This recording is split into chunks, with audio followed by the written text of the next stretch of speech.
Mike Tang was charged with child endangerment for leaving his 8-year-old son in this parking lot a mile from home. It was supposed to be a life lesson. The night where I dropped him off, I just wanted to reinforce that money is hard to earn, and if he doesn't do a good job at school, he could end up, doing something like this or sleeping out here where the homeless people sleep.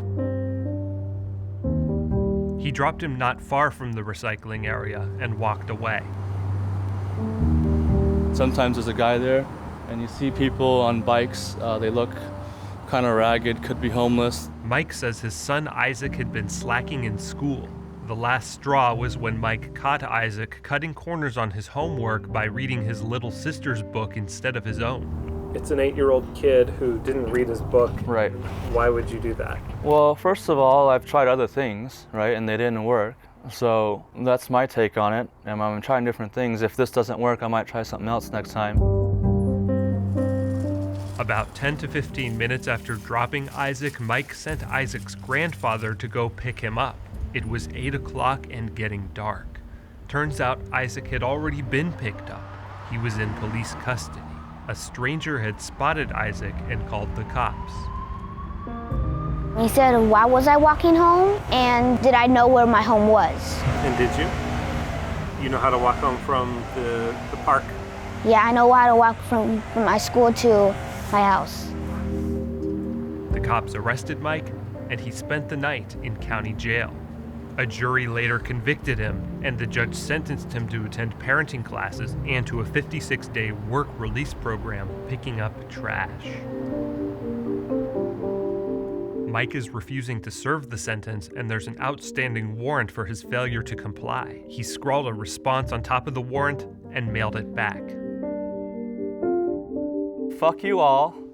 Walking on a public street, a sidewalk at 7:45 p.m. is not child endangerment. Is Mike right, or did he jeopardize Isaac's safety?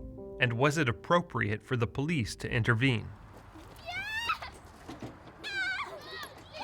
Mike Tang is one of the many American parents who decided to give their kids some independence, in this case as a disciplinary measure, who have their parenting second-guessed by the authorities and find themselves arrested. Journalist Lenore Skenazy is the founder of the Free Range Kids movement. Walking home a mile on a route that the kid already knew does not rise to the level of danger. It rises to the level of unusual, it rises to the level of perhaps controversial, but it was not literally dangerous. That's not a crime. The state of California says child endangerment occurs when someone willfully causes or permits a child to be placed in a situation where his or her person or health is endangered. Did Mike endanger Isaac? Their hometown of Corona has a remarkably low crime rate, and Isaac knew how to get home and properly use crosswalks.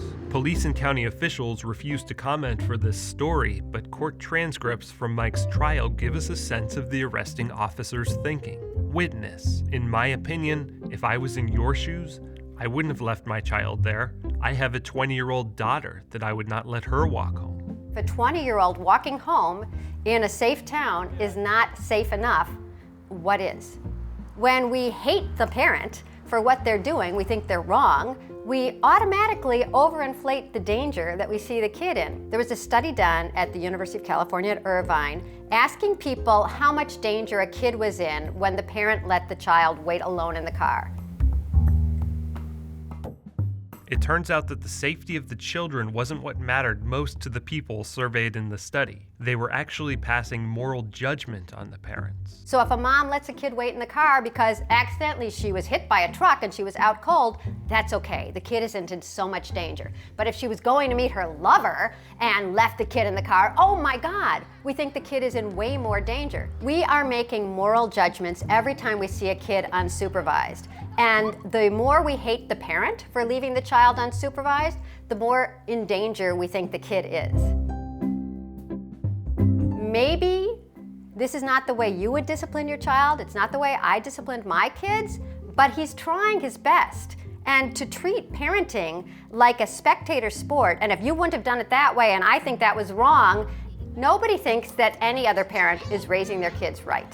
But if you're a cop and you have the power to arrest, and then you're a jury and you have the power to hang, you are giving too much power over an individual's parenting decisions to the state. If I had to do it all over again, you know, I'd do the same thing. Because of his refusal to serve his sentence, Mike faces possible jail time. If I don't have the freedom to discipline my kid, if they don't even have the freedom to walk outside, I'm already in prison right now. So what does it matter if I go to prison or not?